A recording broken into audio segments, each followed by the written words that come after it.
Alrighty, if you have not yet, please consider subscribing to the channel. Help this community grow, and we can all learn to cook together. Today we're doing Taco Tuesday, so let's have some fun and get going. First, we're going to start off with our pan on medium heat here. Make sure you oil that up really nice, not too heavy on the oil, because we're going to get some fat out of the ground beef when we're adding it. We're going to slap that ground beef in there. If you notice, I put that in a Ziploc bag. I will go through that process in a later video. But we're going to cook this, and then we're going to add some seasoning to it.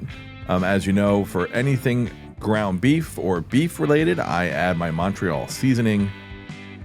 So we're going to go ahead and season that up here. And then we're going to mash. We're going to mash the crap out of this. This is great when you have a really bad day at work.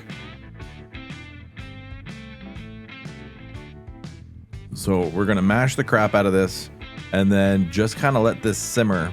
Remember, we don't want to burn this, just kind of let it cook through so it browns. And keep it all nice and yummy, keep all those flavors in there. That's the whole point of how I cook my tacos. I've seen other people cook tacos totally different, and I'm just confused by it. This is how I've always done it, so hopefully you guys kind of have done the same in the past. All right, we're mashing it up, and then we're going to let this sit for maybe about 10 minutes.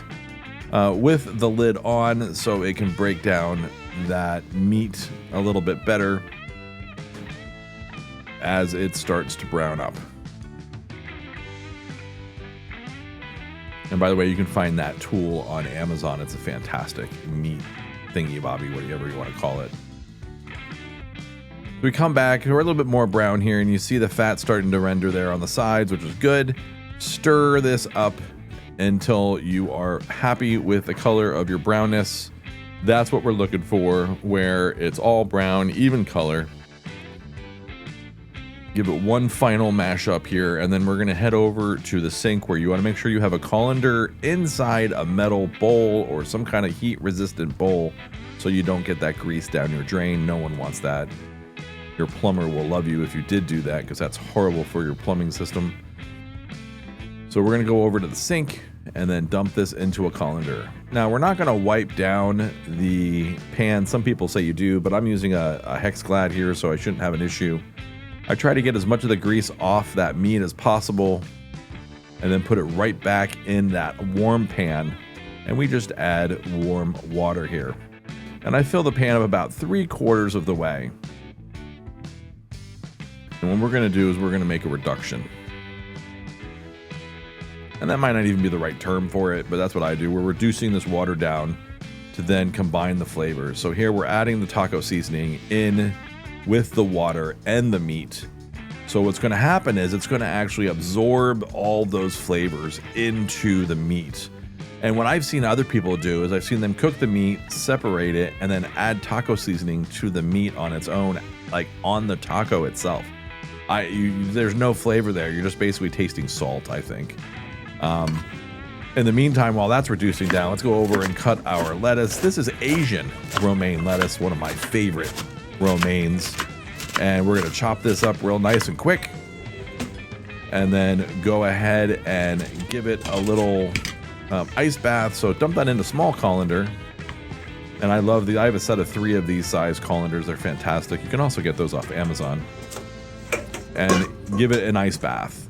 So what you're going to do, we're going to then fill it up all the way around. Make sure that covers the size, and poof, now we have water and ice. Stir that up a little bit, make sure all of that sits. And what happens when you do this is you're actually crisping up the romaine, kind of making it a little more healthy. And then on top of that, also cleaning it. Kind of 2 things going on at the same time there. After we do that, we're going to go ahead and just let that sit for about 30 to 45 minutes. Now here, as you see, we're reducing this down. You see the meat is starting to boil off. We want a nice low simmer. We're going to let this sit on about low heat for about 35 to 45 minutes.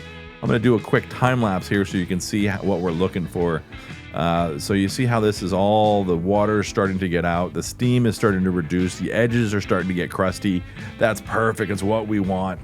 This is where all the flavor gets into the meat, and yumminess is all right there. And then we're going to give a quick stir at the end. See right there, little bubbles. When we see little bubbles over the top, that's perfect.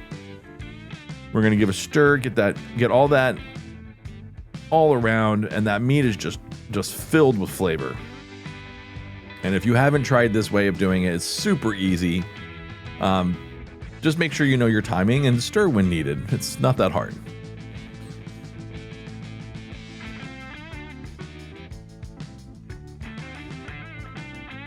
Making sure all the water is kind of left out of that meat here. That's why we keep stirring this up, flattening it out. Make sure that's all gone. No one likes soggy meat. We'd rather have flavorful meat.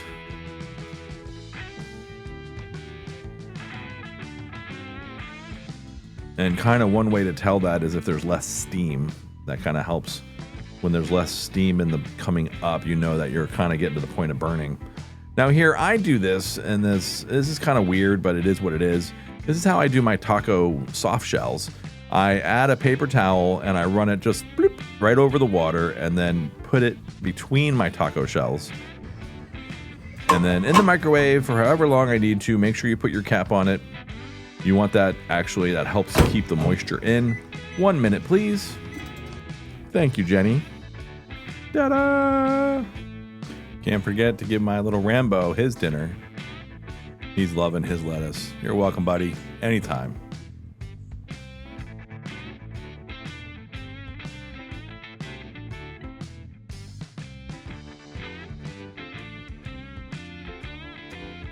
And then we are good to go. This is Jenny making her taco. Little cheese she likes. And then more cheese on the other taco.